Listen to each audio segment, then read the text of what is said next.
당신이 찾던 무서운 이야기 고비의 TV.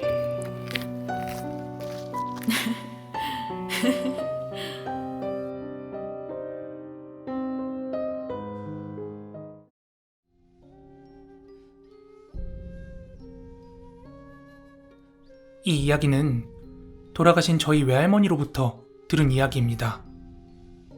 저는 어릴 때 부모님께서 일찍 이혼하셔서 양육권이 엄마 쪽으로 넘어가게 되었어요. 그래서 엄마는 돈 문제 때문에 바깥에서 주로 생활을 하셨고, 저는 외할머니 손에 길러져서 제가 중고등학교 들어갈 무렵에는 선생님들한테도 얘 되게 애늙은이 같다 이런 소리를 많이 들었습니다.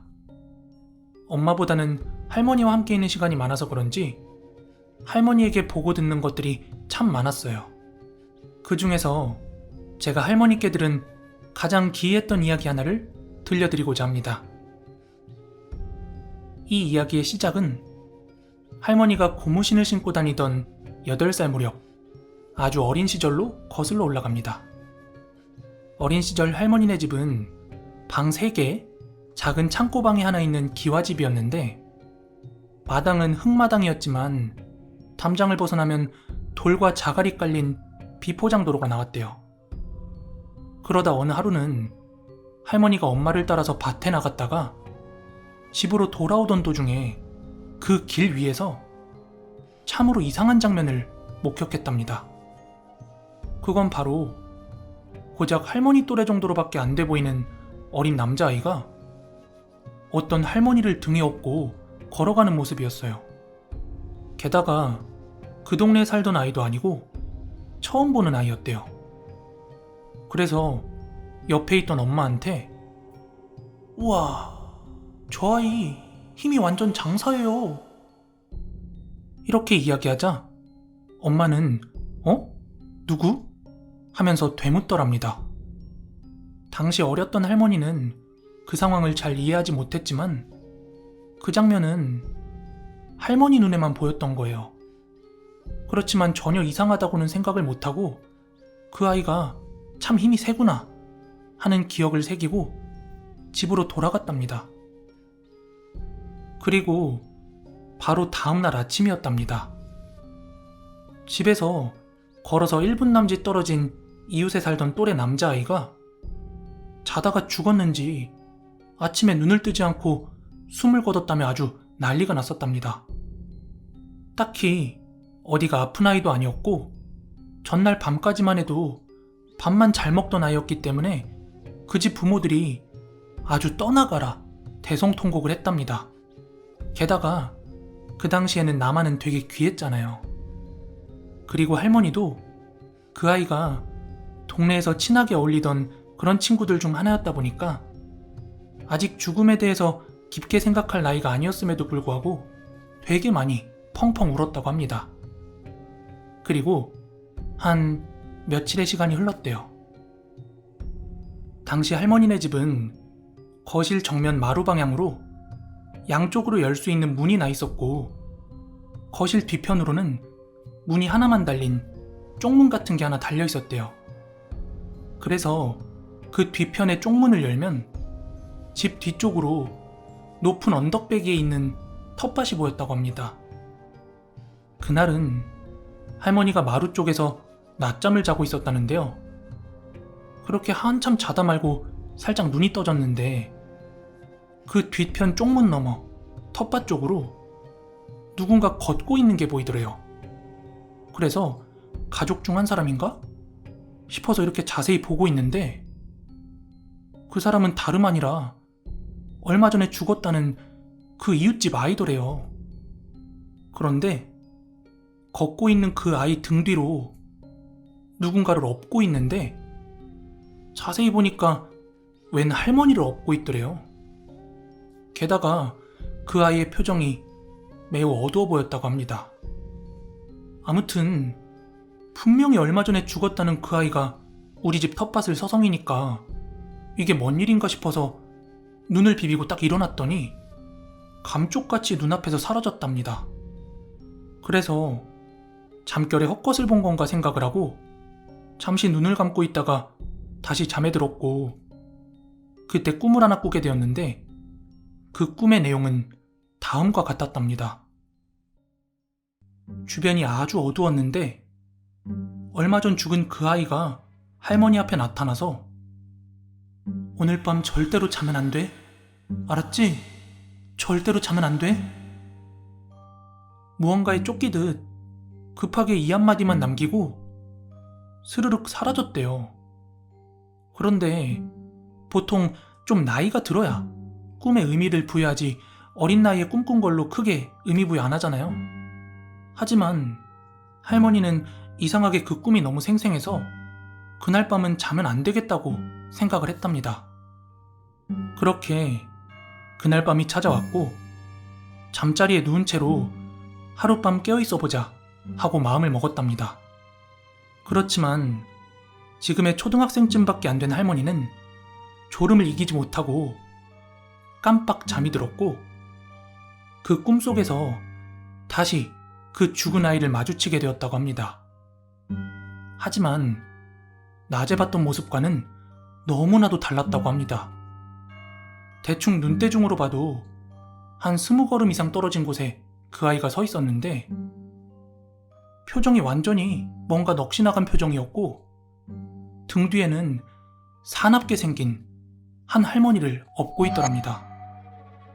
그런데 빤히 자기를 바라보던 그 엎혀있던 할머니가 갑자기 굉장히 날카로운 목소리로 전현, 얼른 잡아. 그러자 넋이 나간 표정의 그 아이가 뭔가에 조종당하듯 미친 듯 할머니 쪽으로 뛰어오기 시작했다고 해요. 너무 놀란 할머니는 그 순간 잠에서 깼는데 진짜 눈물이 찔끔 다 났다고 합니다. 하지만 문제는 이게 다가 아니었다고 합니다. 할머니네 집 문이 나무로 된 창호지 문이라서 달빛에 바깥 그림자가 살짝 비쳤는데 한 사람이라고 하기엔 좀 큼지막한 어두운 그림자가 그 마루 앞을 어슬렁거리고 있더랍니다. 너무 무서워서 다시 잠들지 못하고 한참을 문 밖의 그림자만 관찰을 하고 있었대요.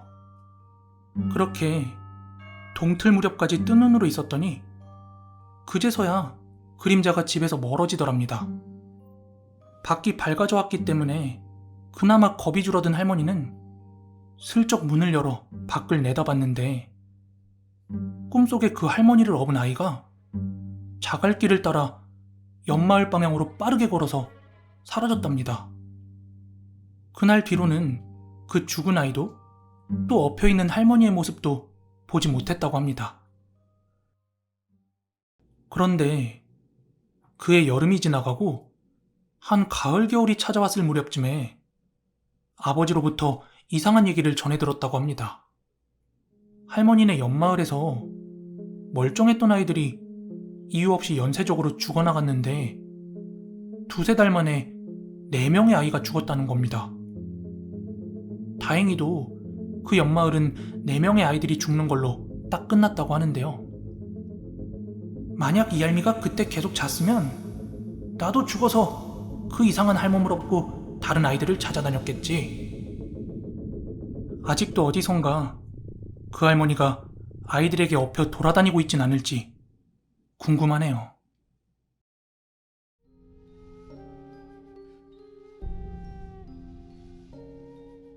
그때가 작년 이맘때였을 겁니다.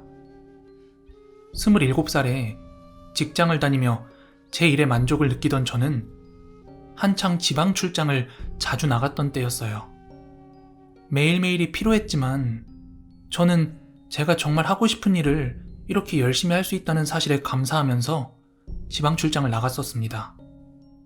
그러던 어느 하루는 지방에서의 모든 일정이 끝나고 저는 다시 서울로 올라가기 위해서 조금 늦은 시간에 차에 몸을 실었습니다. 정말 운전하기가 여간 피곤한 게 아니었지만 일단 집에 가야 했습니다. 제가 집안의 외동딸인지라 하루라도 집을 비우면 되게 많이 혼나거든요. 그렇게 저는 운전대를 잡고 서울로 뻗어있는 고속도로 위를 열심히 달렸습니다. 어서 집에 도착해서 씻고 쉬고 싶은 마음뿐이었습니다. 하지만 절반도 채 오지 못해 날은 어둑어둑해졌고 이상하리만큼 안개마저 짙게 껴버렸죠. 안개등도 켜고 또 상향등도 켜봤지만 앞이 보이지 않는 것은 매한가지더군요. 그렇게 5분쯤 갔을 때였습니다. 갑자기 눈앞이 아찔하더라고요. 순간이나마 정신줄을 놓은 것 마냥 어질어질한 게 고속도로 위에서 핸들을 잡은 제 두 손을 축축하게 하기에는 부족함이 없었죠. 그 뒤로부터 약 30분간 두통과 어지러움에 시달리다가 더 이상은 안 되겠다 싶어서 가까운 졸음쉼터에 들르기로 했습니다.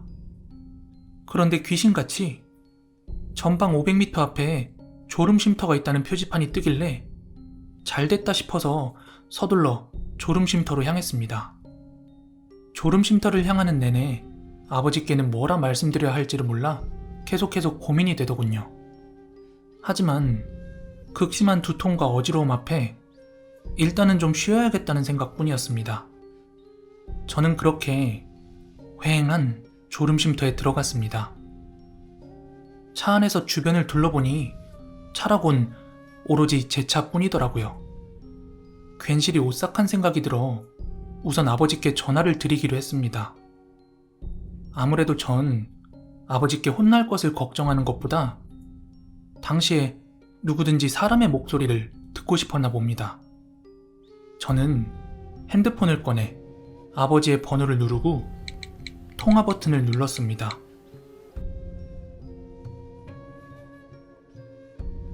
근데 이상하리만큼 핸드폰 스피커가 조용하더군요.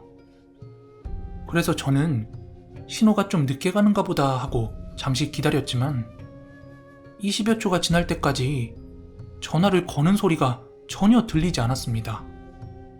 저는 고개를 갸웃거리며 통화를 종료하고 다시 전화를 걸었습니다. 하지만 역시나 신호는 가지 않았습니다. 저는 차에서 내려 주변을 둘러보았죠. 완벽하게 어두워진 하늘, 짙게 낀 안개, 불빛 하나 없는 쉼터, 구름에 가려진 달빛으로 희미하게 보이는 차의 윤곽. 정말 오싹한 기분이 들더군요. 어쩐지 무섭기도 하고 또 쌀쌀하기도 해서 저는 다시 차에 탑승했습니다. 시트에 앉자마자 저는 등받이를 뒤로 젖히고 누워 있었습니다.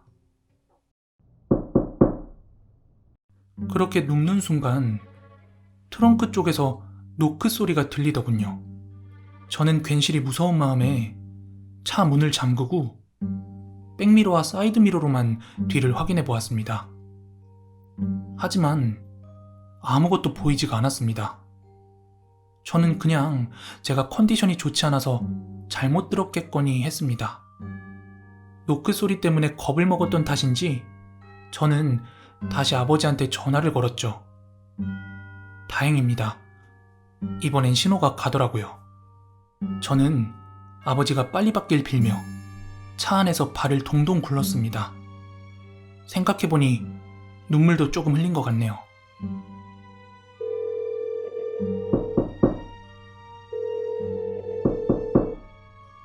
신호가 가는 중 아까보다는 좀 더 큰 소리로 텅텅텅 하는 소리가 나더군요. 정말 오싹했습니다. 흡사 무언가로 트렁크를 내려 치는 듯한 소리였죠. 저는 전화기를 떼지 않고 고개도 돌리지 않은 채 눈동자만 움직여 백밀러를 바라봤습니다. 하지만 여전히 아무것도 보이지 않더군요. 아무것도 없다는 안도감, 그리고 동시에 소리의 근원에 대한 공포로 저는 패닉 상태에 빠져 있었습니다. 그렇게 울어버릴 것만 같았을 바로 그때 아버지께서 전화를 받으시더라고요. 희영이냐? 어디쯤 오고 있냐? 예, 아버지. 저 지금 잠깐 쉬고 있어요. 곧장 집으로 오지 않고 해. 그게 갑자기 머리가 너무 아파서. 그래, 그럼 일단 내려봐. 한번 보자꾸나. 이러곤 전화를 끊으시더군요. 그래서 저는 무의식적으로 운전석 문고리를 잡았다가 화들짝 놀라고 말았습니다. 그래, 그럼 일단 내려봐. 한번 보자꾸나. 그럼 일단 내려봐. 한번 보자꾸나. 네, 오늘 준비한 무서운 이야기는 여기까지고요. 저도 졸음쉼터에서 어디 가서 뭐 이야기할 정도는 아니지만 신기한 걸 봤던 경험이 있어서 조금 얘기해 드릴게요. 이제 저 같은 경우는 장거리 운전이나 야간 운전을 주로 하거든요. 근데 예전에는 이 졸음쉼터가, 요즘에는 거의 다 화장실이 있는데 그때는 화장실이 있는 졸음쉼터가 있고 또 없는 졸음쉼터가 있었어요. 근데 제가 야간에 운전을 하다 보니까 약간 졸립기도 하고 또 동시에 화장실도 가고 싶어서 일단 가장 가까운 졸음쉼터에 차를 세웠거든요. 근데 거기는 화장실이 없는 졸음쉼터였어요. 그래서 어쨌든 당장 소변은 봐야 되니까 그 졸음쉼터 가장자리에 있는 펜스 쪽으로 갔습니다. 이 펜스 너머 쪽으로는 산이었어요, 산. 뭐 인가가 있는 것도 아니고 그냥 생산이었는데 제가 소변을 보려고 이렇게 바지를 내리고 딱 땅을 보는데 이제 그때 후레쉬로 비치면서 봤거든요, 땅을. 근데 그 졸음쉼터에 사람도 없고 민가도 없는데 그 산 밑에 덩그러니 제사상이 차려져 있는 거예요. 막 종류별로 과일들이 놓여져 있고 소주 잔이랑, 그러니까 종이컵이랑 소주병이 놓여 있었는데 도대체 거기에 제사상이 왜 있었는지가 아직까지 풀리지 않는 궁금증이거든요. 하여간 뭐 그런 경험이 있습니다. 여러분들 가시기 전에 좋아요, 구독하기 꼭 눌러주시고요. 저는 내일 더 무서운 이야기로 찾아오도록 하겠습니다. 감사합니다.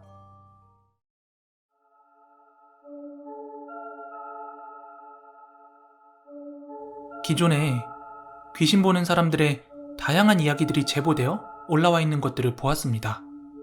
그래서 조금 식상할까 싶어서 제보를 할까 말까 고민을 하다가 완전히 다른 차원의 이야기라 한번 제보해보게 되었습니다. 이건 제 예전 회사 동료의 이야기이고 지금까지 절대 잊을 수 없는 두 가지 이야기를 말해보려고 합니다. 지금은 서로 다른 곳으로 직장을 다니고 있고 그냥 외부에서는 진짜 친한 친구처럼 지내고 있는데요. 이 친구는 소위 귀신을 보는 친구입니다. 처음엔 저도 이 친구의 이상행동에 막 깜짝깜짝 놀라기도 했어요. 뭐 가령 예를 들자면 예전 회사에서 가평으로 MT를 갔을 때 야외에서 다 같이 바베큐와 술을 먹고 있었거든요. 근데 아무도 없는 허공으로 고개를 돌리다가 막 혼자 깜짝이야 하면서 놀래고, 그래서 직원들이 왜 그래 하고 물어보면 바로 대답 못하고 막 머뭇거리다가 끝내 벌레 때문에 그랬어 막 이러며 둘러대고 그러더라고요. 아무튼 그 친구와는 나중에 가서 사무실 인테리어 공사 후에 책상 위치를 서로 붙어 앉게 되면서부터 급속도로 친해지게 되었죠. 그 친구가 귀신을 본다는 사실을 처음 알게 된 건 술자리였습니다. 이건 절대 다른 직원들한테 말하면 안 돼. 너랑 나 둘의 비밀이다. 본인이 가끔 한 번씩 깜짝깜짝 놀라는 이유가 귀신이 항상 보이는 게 아니라 컨디션에 따라 다르기도 하고 또 전혀 생각지 못한 순간에 보이기도 한다는 겁니다. 그래서 넋놓고 있다가 근처에 귀신이 보이면 막 화들짝 놀라고 한다더라고요. 저는 이런 그 친구가 무섭다기보다는 그저 신기했을 뿐이었습니다. 얘를 알고 지낸 지 벌써 4년이 넘었는데요. 그냥 귀신이 가끔 보인다는 거 말고는 다른 친구들과 다를 게 없는 평범한 친구였어요. 그러던 어느 하루는 점심시간에 회사 근처에 있는 닭갈비집에서 둘이서 점심을 먹고 있었는데요. 그 식당은 벽이 완전히 통유리로 되어 있어서 밖이 훤히 보였는데 저희 회사 옆 건물에서 일하는 사람들도 분주히 들락날락 하더라고요. 말 한마디 안 섞어봤어도 매일 점심시간이면 보이는 얼굴들이다 보니까 저 건물 사람들인 건 다 알거든요. 그런데 저랑 밥을 먹던 그 친구가 그쪽 회사 사람들 무리 중에 딱 한 사람을 지목해 가리키면서 야, 저 남자 뭔가 이상해. 뒤에 어떤 여자가 계속 졸졸 따라다녀.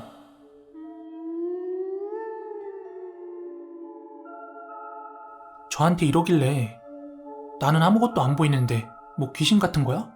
하고 물어보니까 그렇다고 하더라고요. 그래서 아, 얘가 또 귀신을 봤나 보구나 하고 그냥 그렇게 넘어갔습니다. 그런데 며칠 뒤 저희 회사 차장님이 외근 나갔다가 사무실 들어오시면서 와, 옆 건물 사무실 지금 난리 난 모양이다? 이러시더라고요. 그러면서 뭐 경찰이 와서 누굴 연행했니 뭐니 하면서 그렇게 호들갑 떨면서 들어오시더라고요. 그리고 점심시간이 지나서야 그 정확한 소문을 듣게 되었는데 옆 건물의 한 남자가 살인사건으로 연행이 되었다고 하더라고요. 그런데 그 용의자가 며칠 전 친구가 여자 귀신이 졸졸 따라다닌다며 이야기했던 그 남자였던 거예요. 그때부터 전 그 친구가 정말 보통이 아니구나 이렇게 생각을 했죠. 하지만 얘는 자기도 이게 완전히 우연이라고 하더라고요. 이게 항상 보이고 항상 이렇게 되면 자기가 형사하지 뭐하러 직장생활 하겠냐면서요. 그리고 다음 썰은 약간의 추측이 가미된 이야기지만 너무 소름 돋았던 이야기예요. 그때는 저도 걔도 서로 남자친구가 있을 때였습니다. 그런데 얘는 자기가 남자친구가 생기면 절대로 귀신이 보인다는 이야기를 하지 않았대요. 왜냐하면 자기를 이상하게 생각할까봐 항상 숨긴다고 하더라고요. 아무튼 그 해 여름휴가 때는 각자 남자친구와 실컷 휴가를 즐기고 다시 회사로 돌아왔습니다. 다시 출근 모드로 쾌행하니 사무실에 앉아서 후유증에 시달리고 있었는데 그날 점심을 먹으면서 친구가 이야기를 꺼내더라고요. 그게 무슨 이야기였냐면요. 남자친구가 골프를 좋아해서 처음으로 남친 따라서 필드를 나가봤다고 해요. 그때까진 괜찮았는데 밤에 근처 구경을 한다고 차를 끌고 드라이브를 나가는 중에 완전히 식겁했다고 합니다. 지금까지는 귀신이 보이면 하나둘 정도 보이고 말았는데 골프장 주변 찻길부터 주변 숲을 능선까지 뭐 대여섯 이상의 귀신들이 막 정처 없이 어슬렁대는 게 보이더랍니다. 친구는 너무 놀라 순간 심장이 벌렁거렸지만 혹시라도 남자친구한테 들킬까봐 혼자만 그 공포를 삼켰다고 해요. 친구가 이야기해준 건 딱 여기까지입니다. 그런데 저희 아버지가 건설 쪽 분야에서 오래 일하셨거든요. 한 번은 아버지께 이 친구에 대한 이야기를 들려드린 적이 있었어요. 어디까지나 추측일 뿐이지만 아버지께서 두 번째 이야기를 듣고서 이런 말씀을 하시더라고요. 보통 골프장이나 리조트 개발할 때 근처에 연고 없는 묘에서 나온 뼈들 모아서 인근 산에다 뿌리고 그래. 전에도 그런 걸로 말 많았어. 조상들 묘 없어졌다고 후손들이 건설사에 막 들고 일어나고 그랬거든. 저는 아버지의 이 말을 듣고 친구의 이야기가 묘하게 납득이 되기 시작했습니다. 그렇다면 친구가 봤다는 정처 없이 떠돌던 그 귀신들의 정체는 어딘가에 흩뿌려진 그 뼈들의 주인이었을까요?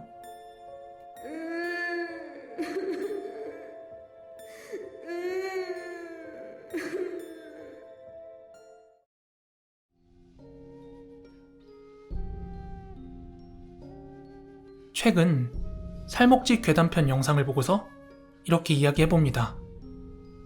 저는 붕어 낚시만 15년 넘게 해온 낚시꾼입니다.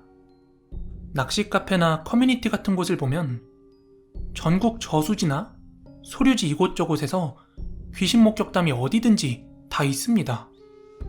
왜 그런 걸까요? 생각해보면 되게 단순한 건데 아마 거기에서 낚시가 가능하기 때문일 겁니다. 아마도 낚시가 불가능한 지역이라면 애초에 발길이 닿지 않을 테니까 그런 목격담도 없었겠죠. 전국적으로 낚시가 금지되어 있는 곳이 굉장히 많고 그 이유 또한 굉장히 다양합니다. 단순히 지형지물이 위험해 익사사고가 많이 발생하는 지역이라서, 또는 낚시꾼들이 워낙 쓰레기를 많이 버리고 다니는 등 이런 여러 가지 이유가 있겠죠. 하지만 그거 아세요? 진짜 귀신이 나오기 때문에 낚시를 금지시킨 곳이 있다는 거요. 어딘지는 밝히지 않고 이야기 하나 해드리겠습니다. 그곳은 마을 옆 산으로 자리 잡은 작은 소류지입니다. 그리고 그 근처로는 사유지 안내 및 여러 가지 이유로 진입과 낚시를 금지한다는 그런 안내가 써붙여져 있습니다. 심지어 그곳은 외지인이 절대 들어갈 수도 없는데 처음 보는 차가 그 방향으로 들어갈 때면 동네 주민들이 다 주시를 하고 있습니다.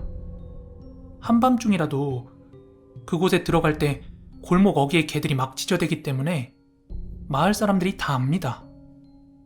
누구 하나라도 거기에 진입하는 것처럼 보이는 낚시꾼 행세를 하고 있으면 바로 신고해서 낚시를 못하도록 끌어내립니다. 그 이유는 다른 게 없습니다.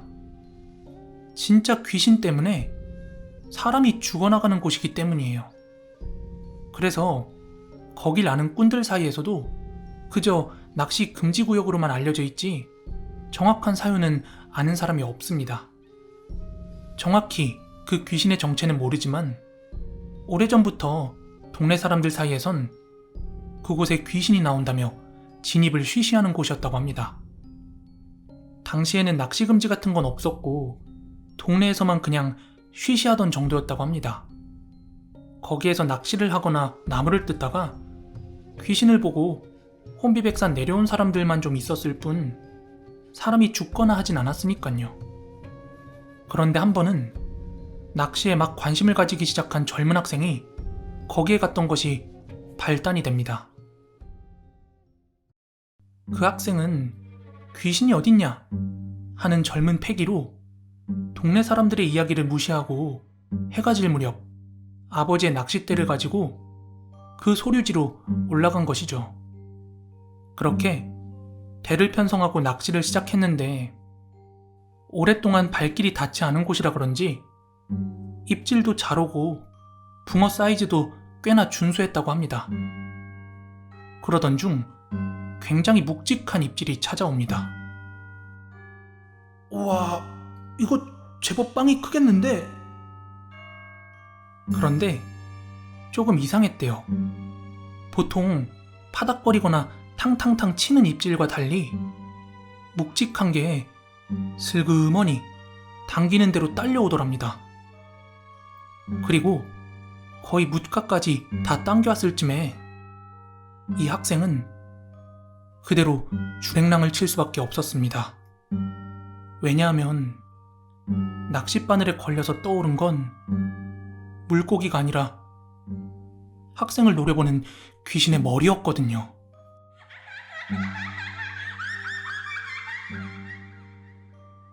그렇게 집까지 주랭랑을 치며 달려들어온 학생을 본 가족들은 도대체 무슨 영문인지 물었고 학생은 아버지, 저기 소류지에 물귀신이 있어요. 그러자 아버지는 그러게 거길 왜 들어갔냐고 이렇게 나무라는 한편 내일 아침 일찍 낚싯대를 찾아와야겠다 이렇게 생각을 했다네요. 그리고 다음날 동틀 무렵 아버지는 낚싯대를 찾아오겠다며 그 소류지를 향해서 집을 나섰답니다. 하지만 아침 식사 시간이 한참을 지나도 아버지가 돌아오지 않았다고 합니다. 그러자 걱정이 됐던 아들은 동네 어르신 몇 분께 자기가 어제 겪었던 일을 설명해주고 아버지가 돌아오질 않는다, 같이 좀 가주시면 안 되겠냐 이렇게 부탁을 했어요. 그렇게 마을 어르신들과 함께 소류지에 도착했을 땐 차마 말로 표현할 수 없을 정도로 충격적인 장면이 펼쳐집니다. 무언가가 아버지를 물속으로 잡아 끈 듯 하반신만 묵가로 나와 있고 상반신은 물에 처박혀 있는 형상으로 죽어 있었던 겁니다. 그런데 마을 사람들이 서둘러 아버지를 건지려고 다가가니까 그제서야 무언가가 아버지를 놓아주듯 상반신이 물 위로 스르르 떠올랐답니다.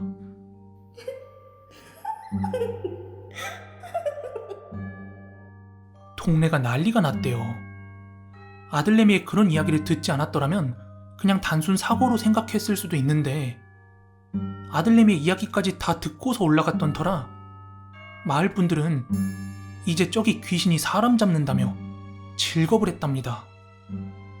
그 사건 뒤로 이곳은 철저하게 낚시 금지 구역으로 마을 사람들이 나서서 관리하고 있고 지역경찰 또한 낚시한다고 신고 들어오면 굉장히 예민하게 출동한다고 합니다. 글쎄요, 혹시 정말 그 누구도 모르게 몰래 거기에 낚시를 다녀오는 사람이 있을지도 모르겠습니다만 아마 그랬다면 결코 좋은 경험을 하진 못했을 겁니다. 제발 들어가지 말라고 하는 곳엔 말 듣고 들어가지 마세요.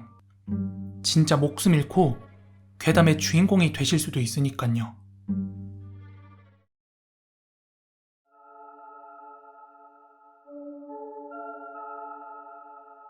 제가 20살이던 해에 오후까지는 태권도 사범을 하고 그 이후에는 재수학원을 다니며 생활을 하고 있었습니다. 당시 재수학원에는 제가 호감을 가지고 있던 여자애가 하나 있었는데 어느 하루는 11시에 수업이 끝났는데도 걔가 집에 안 가고 계속 학원을 서성이고 있더라고요. 그래서 저는 너 집에 안 들어가고 뭐해? 하고 물었고 그러자 걔는 오늘 자기 집 아파트 옥상에서 어떤 아저씨가 투신 자살하는 사고가 있었다면서 부모님께 연락이 왔다는 거예요. 그러면서 그 아파트 앞쪽을 피해서 돌아서 오라고 그랬다는 겁니다. 그러면서 자기가 평소에 귀신을 잘 본다면서 집에 바로 가기가 무섭다고 하는 거예요. 그래서 당시 저는 20살인데다가 운동까지 하고 있었기 때문에 정말 무서울 게 없었던 때였거든요. 그러다 보니 이때가 기회다 싶어서 내가 집에 데려다 주겠다 이렇게 이야기했습니다.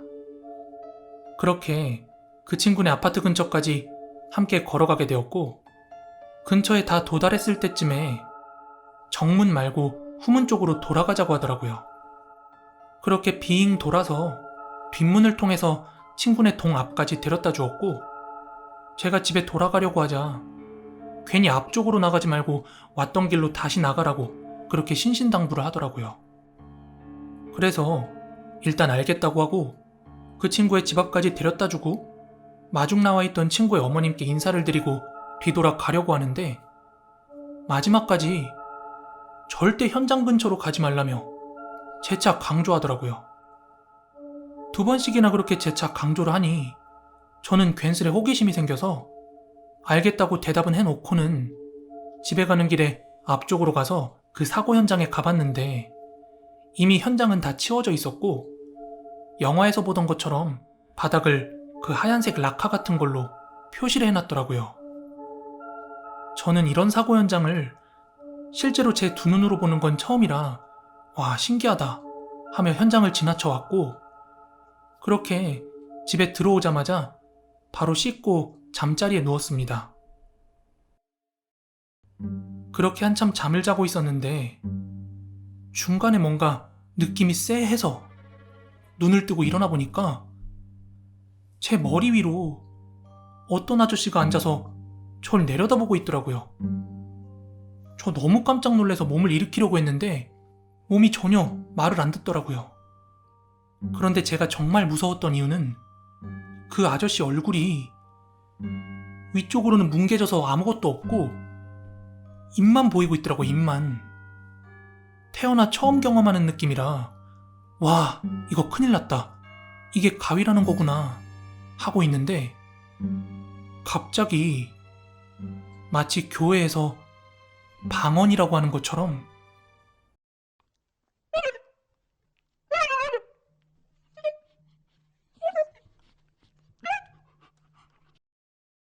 전혀 알아듣지 못하겠는 말을 엄청 빠르게 혼자 중얼중얼거리다가 갑자기 딱 소리가 멈추는 거예요.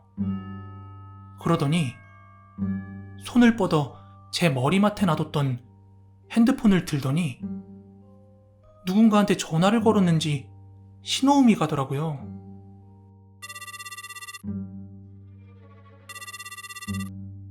그리고는 또 전화기에 대고 알아듣지 못할 소리를 막 쏟아내기 시작하는데 곧 신호음이 멈추면서 수화기 너머로 들려온 소리는 바로 그 친구의 목소리였습니다. 영환아, 무슨 일이야? 영환아.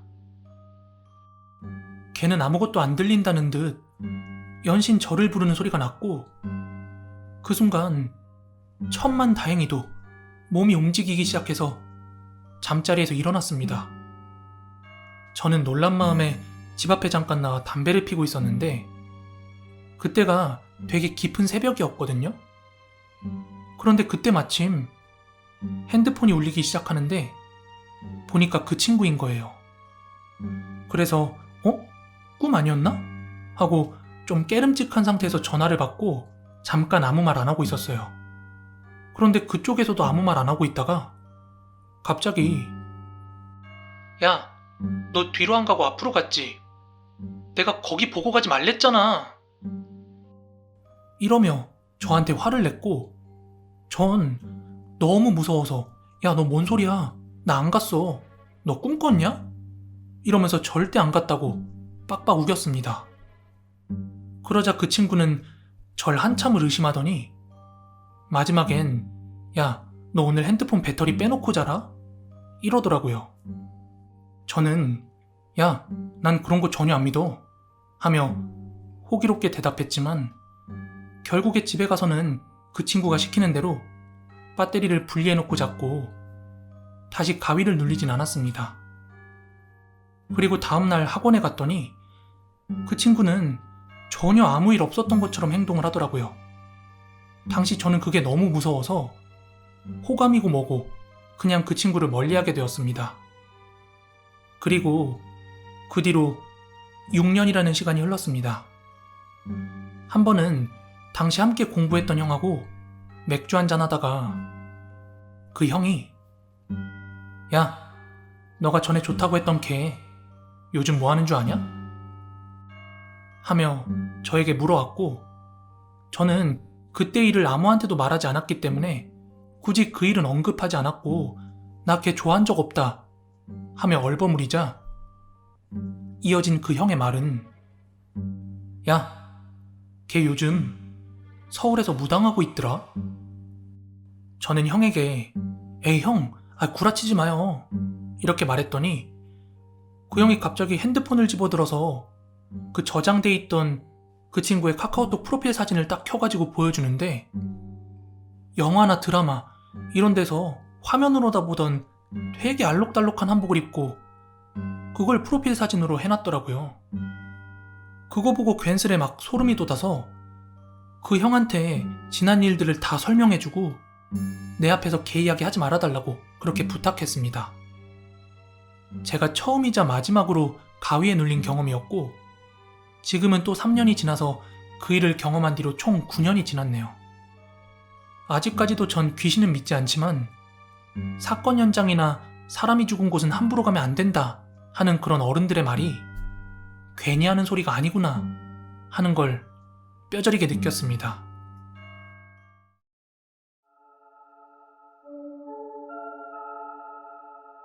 지금으로부터 4년 전 저는 하얀색 말티즈 강아지 한 마리를 분양받았습니다. 당시 친구가 부천에 있는 모 애견샵에서 아르바이트를 하고 있어서 제가 한번 구경을 갔던 적이 있어요. 거기에 있던 강아지 대부분이 태어난 지 얼마 안 된 작고 귀여운 그런 강아지들이라 사람들이 막 귀여워서 어쩔 줄 몰라 하더라고요. 그 중에서는 비교적 사이즈가 컸던 아이들도 있었는데 그때 본 아이들 중 하나가 제가 지금 키우고 있는 말티즈 구름이에요. 근데 뭔가 아주 작은 그런 아이들에 비해서는 사람들한테 외면받고 있다는 느낌을 지울 수가 없어서 저는 갑자기 모성 본능이 발동해서 계획에도 없었는데 그 강아지를 데려오게 되었어요.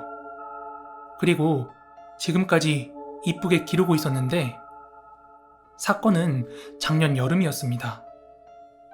작년 이맘때는 한창 코로나 때문에 예민한 시기였기 때문에 주간에는 강아지를 데리고 산책을 나갈 수가 없었습니다. 물론 제가 출퇴근을 해야 하기도 했지만요.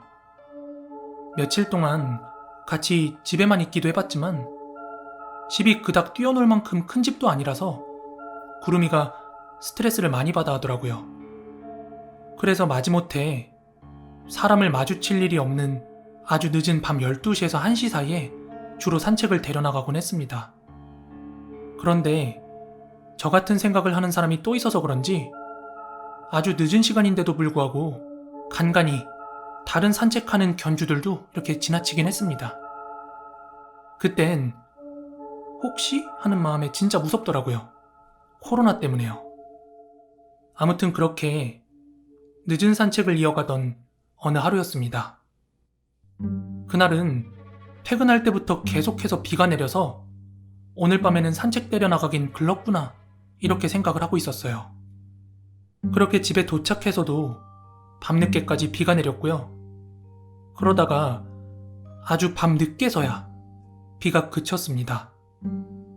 뭐 아시겠지만 강아지 산책 못하고 주인만 쳐다보고 있으면 그거 되게 미안하거든요.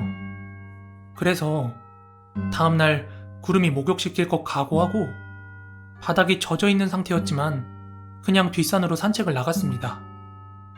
그날 밤은 아무래도 비가 온 뒤라 그런지 평소처럼 하나둘 마주치는 사람조차 없었습니다. 정말 고요하더라고요. 그렇게 한 15분, 20분 정도를 걸어서 산꼭대기를 찍고서 다시 내려가기 시작할 때였습니다.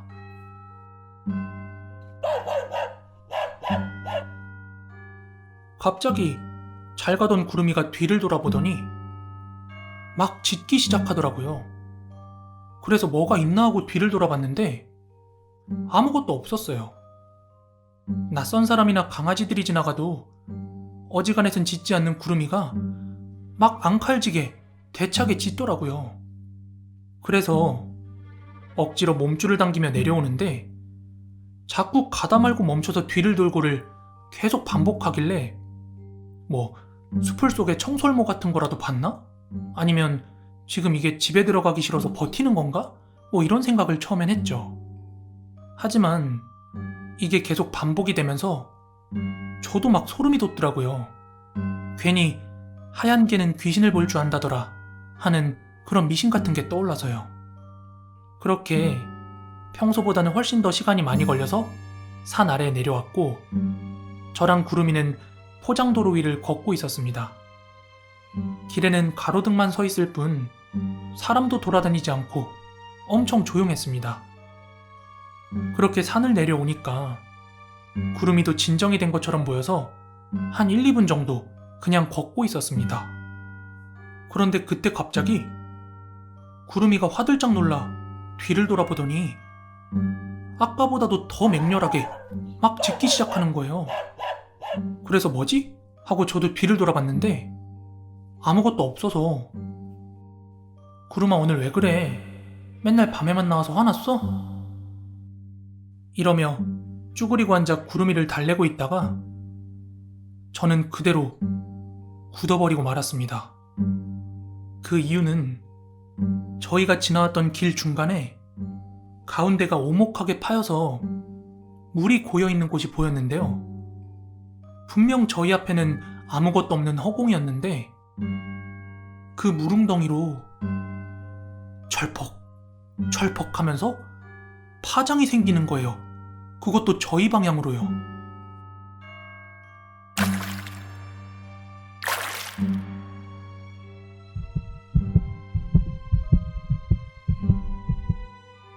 게다가 그때 구름이가 점점 고개를 들면서 뒷걸음질을 치는데 뭔가가 우리에게 가까워진다는 생각에 저는 본능적으로 구름 위를 안고 집을 향해 헐레벌떡 뛰기 시작했습니다.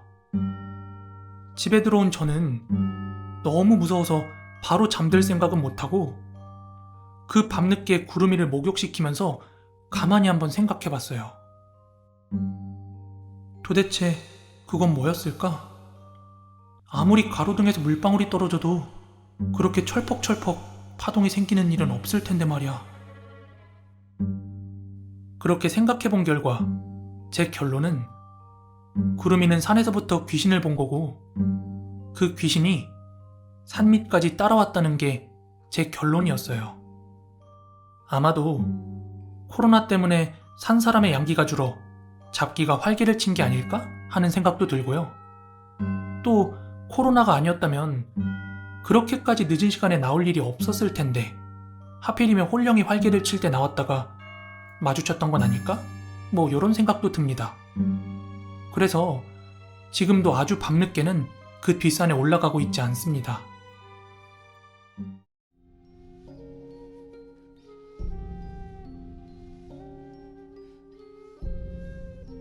제가 2003년도에 군대를 전역했으니까 지금으로부터 18년 전 이야기입니다.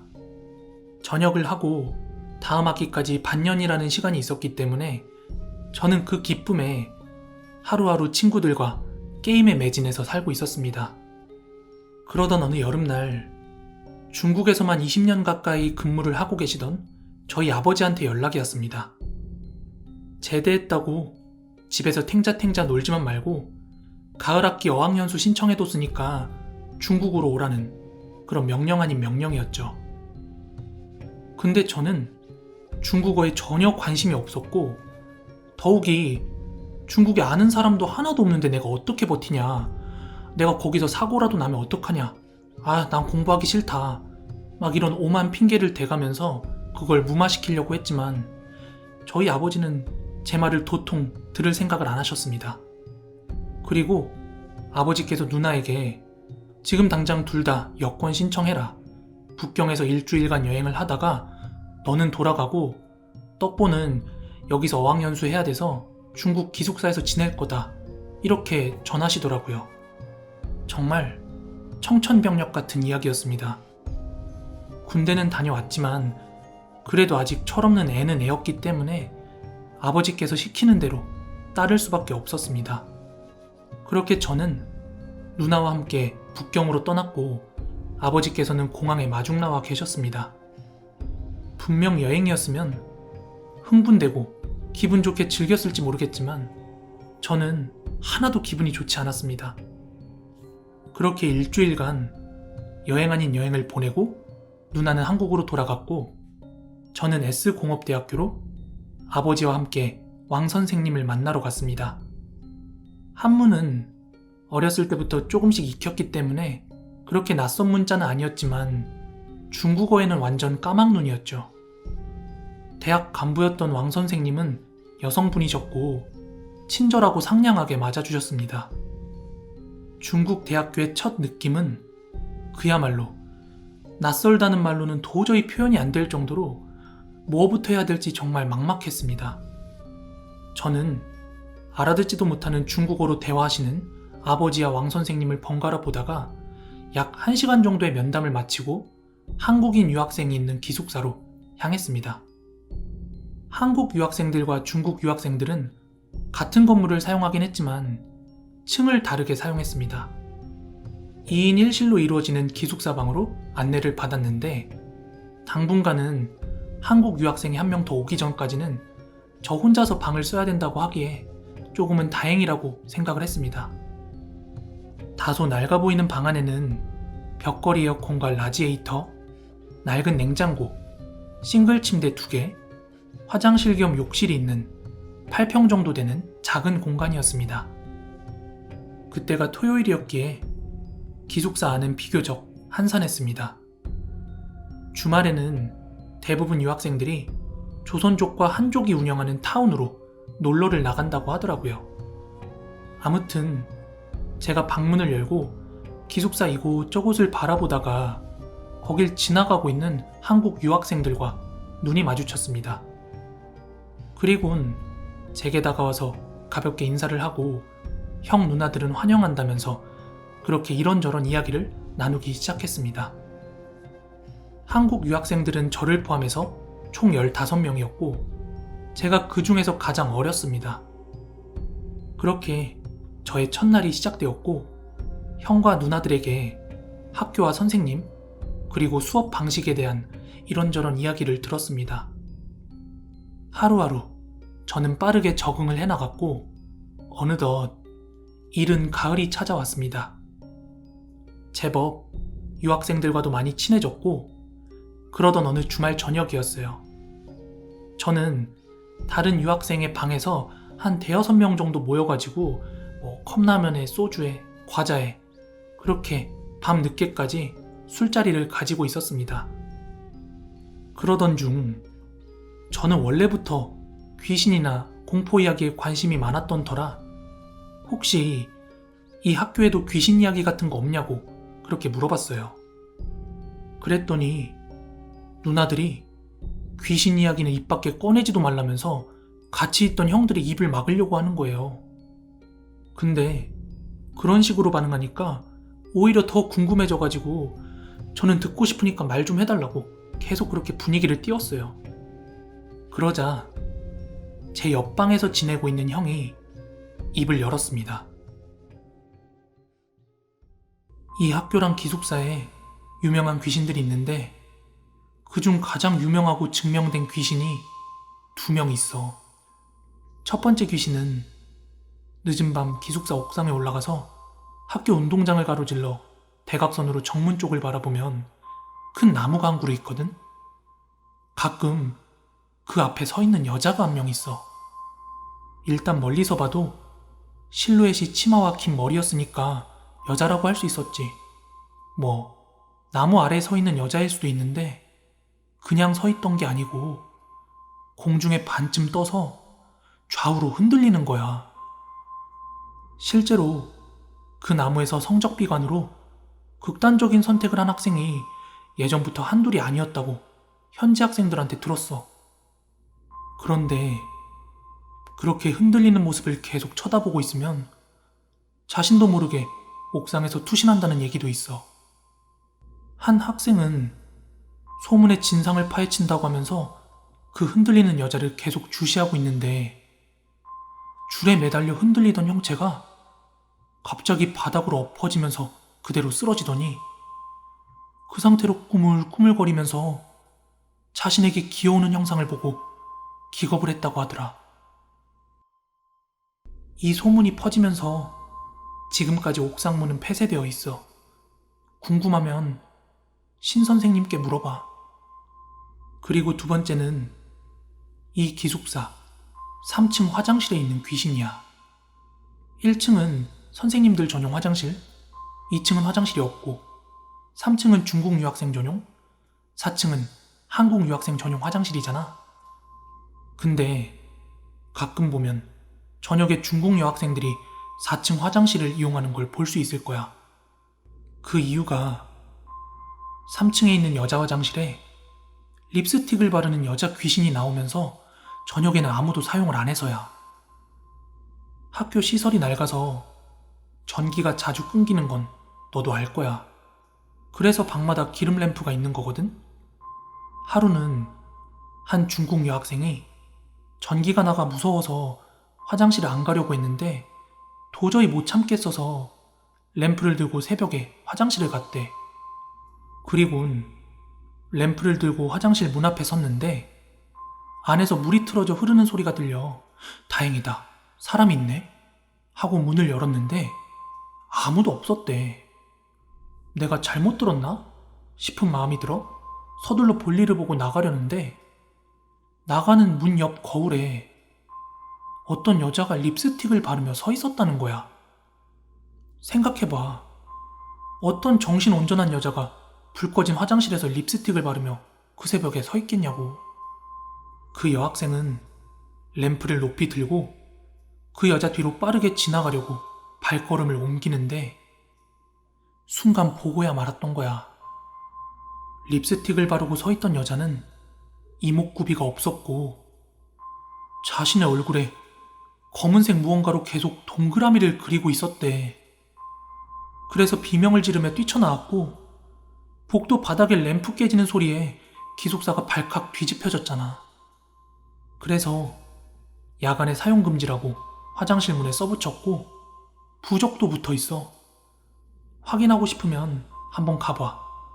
근데 남자 화장실이라고 방심해선 안 돼.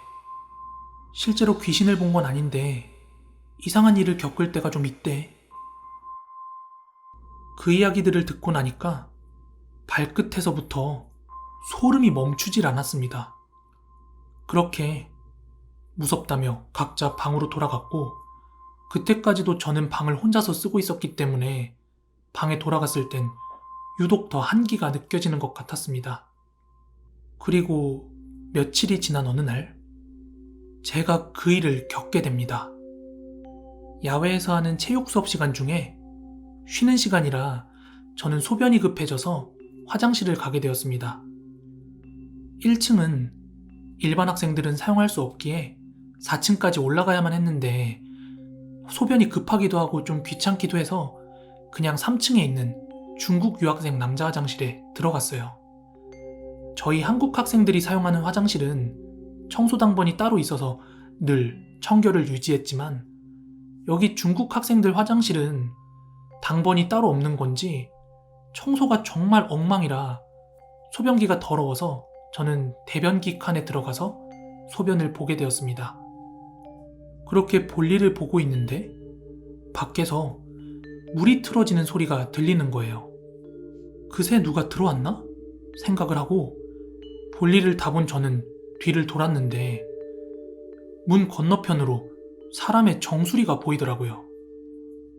화장실 문이 낮기 때문에 누가 서 있으면 밖에 사람이 있는지 없는지 볼 수 있었거든요. 뭐지? 왜 내 앞에 있는 거야? 하며 혼잣말을 했죠. 문을 열려면 밖으로 열어야 해서 밖에 누가 서 있으면 문에 부딪힐 수 있으니까 저는 사람이 있다는 걸 알리려고 노크를 똑똑하고 알려줬습니다. 그리고 문을 살며시 열었는데 세면대에 물은 계속 틀어져 있는데 정수리가 보였던 사람은 온데간데 보이질 않는 거예요.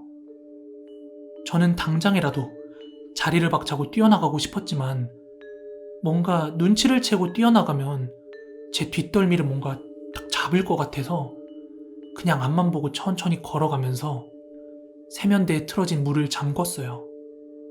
그리고 이제 세 발짝만 더 가면 출입문 문고리를 돌릴 수가 있었는데 그 짧은 거리가 왜 이렇게 멀게 느껴지던지 무거운 발걸음을 한 걸음 한 걸음 떼고 손을 뻗어서 문고리를 잡는 순간 제 뒤에서 선명하게 여성의 음성이 들려왔습니다. 你看不到吗? 你看不到吗? 이 말을 직역하면 안 보여? 라는 뜻이었습니다. 숨을 쉴 수 없을 정도로 목이 막히고 온몸이 떨리기 시작했습니다. 전 화장실을 기다시피 빠져나왔고 다시 수업 현장으로 정신 나간 사람처럼 멍하니 걸어갔습니다. 왜 이렇게 늦게 왔냐는 말에 시계를 보니 쉬는 시간 10분을 넘어 20분이 지나서 제가 도착한 거더라고요. 분명 제가 느끼기에 단 몇 분이라고 여겼는데 꽤나 오랜 시간 동안 화장실에 있었던 거더라고요. 지금 생각해보면 그 화장실에는 거울이 없었어요. 귀신 때문에 거울을 없앴던 걸까요? 그렇게 전 어학연수를 마치는 반학기 동안 3층에는 내려가지도 않았습니다.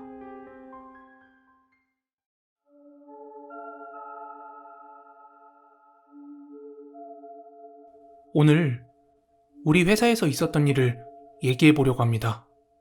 아직도 소름이 돋네요. 다름이 아니라 오늘 우리 회사 위층 직원이 화장실에서 귀신을 봤다면서 혼비백산하다가 반차를 내고 집에 가는 일이 있었습니다. 그런데 어떤 미친 회사가 직원의 반차 사유가 귀신 목격에다가 또 그걸 이유로 집에 간다는데 승인을 해주겠냐고요. 하지만 저희 사장님이 그걸 승인해준 겁니다. 야, 뭐야? 그런 이유로 반차 승인이 났다고? 그러게. 혹시 사장님도?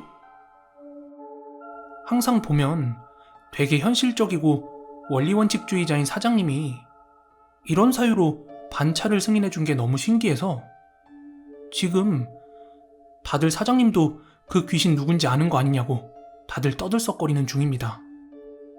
그런데 알고 보니 회사에서 누군가 귀신을 목격한 일이 이번이 처음이 아니더라고요.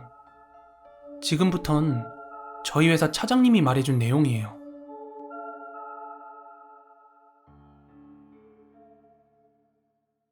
처음 그 귀신을 목격한 사람은 건물 청소 여사님이셨는데 그날 회사가 난리도 아니었다고 합니다.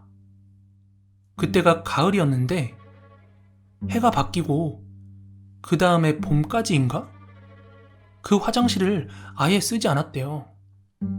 게다가 그 청소 여사님은 그 사건을 뒤로 바로 일을 그만두셨답니다. 아무튼 그 층에서는 그 이전부터 이상한 현상들이 많이 목격되곤 했대요. 일단 가장 유명한 일화가 뭐였냐면 해당 층에서 화장실을 이용하지도 않았고 또 물 청소를 하지 않아서 바닥이 말라있는데도 불구하고 복도에 발자국이 찍혀 있는 걸 여러 사람이 목격했다는 것입니다. 그런데 문제는 그 발자국이 신발 자국이 아니라 맨발바닥으로 찍혀 있었다는 것이었죠.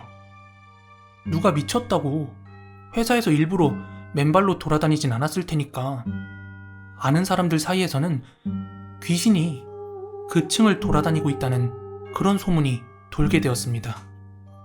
그리고 아까 말한 그 청소 여사님 있죠? 그분이 목격했다는 귀신의 모습은 이랬대요.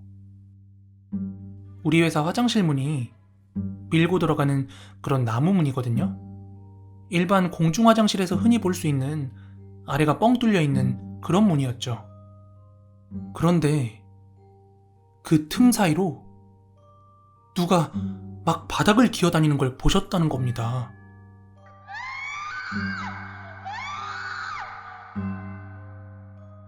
아주 새하얗고 창백한 손이 바닥을 더듬더듬거리면서 막 기어다니고 있는 그 장면을 두 눈으로 목격하곤 비명을 꽥꽥 지르고 난리도 아니었답니다. 그래서 그 비명 소리에 놀란 직원들이 나와서 그 화장실 칸 문을 열어봤더니 아무도 없었다는 거죠.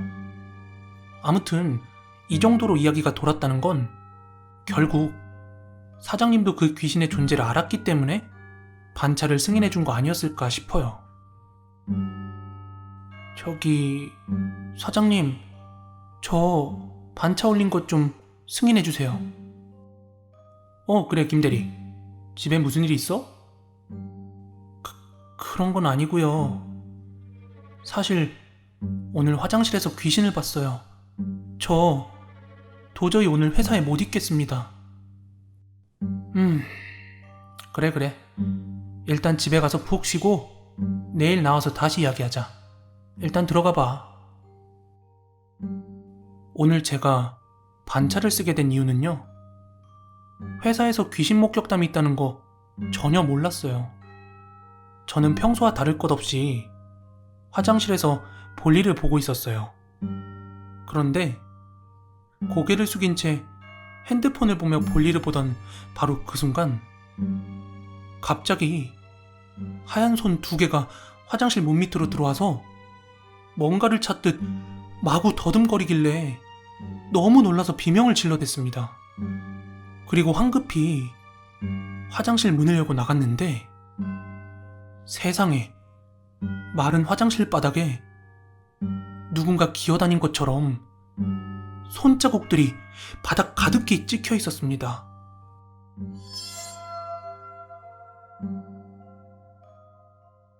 더 무서운 건 그 손자국이 복도 바깥까지 이어져 있었는데 마치 증발하듯 어느 순간부터 전혀 보이지 않았다는 거예요. 이윽고 제 비명소리에 무슨 일이냐며 다른 직원들이 복도로 나와 있었고, 긴장이 풀린 저는 그대로 주저앉고 말았습니다. 너무 소름이 돋고 도무지 일이 손에 잡히지 않았던 저는 미친년 소리 들을 것 각오하고 반차를 올렸는데, 의외로 사장님께서 반차를 승인해 주셨습니다. 도대체 그 화장실에서 봤던 하얀 손과 손자국들은 다 뭐였을까요? 사장님께서 그 귀신의 존재를 인지만 하고 있는 건지, 아니면 그 귀신의 정체까지 낱낱이 알고 있는 건지는 모르겠지만, 다시 회사에 나간다면 저는 그 화장실 이용은 다시 하기 어려울 것 같습니다. 네, 오늘 준비한 무서운 이야기는 여기까지고요. 저는 내일 더 무서운 이야기로 찾아오도록 하겠습니다. 그럼 마지막으로 좋아요, 구독하기 한 번씩만 부탁드리고요. 모두 즐거운 월요일 되세요. 감사합니다. 잠깐만, 귀신이다. 헐. 진짜 레알. 저기 저 고목 밑에, 저기 고목 밑에 처녀 귀신 소복 입고 서 있는데? 아니, 연기 아니에요, 여러분. 저기 봐요. 저기 나무 밑에 여자 서 있잖아요. 뭐야?